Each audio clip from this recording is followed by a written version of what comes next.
नमस्कार, मी doctor Mahesh Tekam, ENT surgeon, Shripad कान नाक घसा हॉस्पिटल, नाशिक.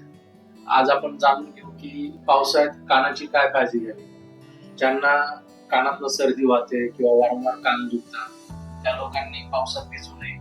बाहेर पडताना कानात कापूस कंपल्सरी ठेवावा, जेणेकरून सर्दी होऊन कान वाहणार नाही किंवा कानात थंड हवा गेल्यावर कान वाहणार नाही. ही काळजी घ्यायची. दुसरी गोष्ट, ज्या लोकांना वारंवार बुरशी होते, अशा लोकांनी पावसात ओलं होऊ नये आणि बाहेर पडताना कानात कापूस ठेवा. इतर वेळेस मात्र कान उघडा ठेवा, जेणेकरून फंगस होणार नाही, बुरशी होणार नाही.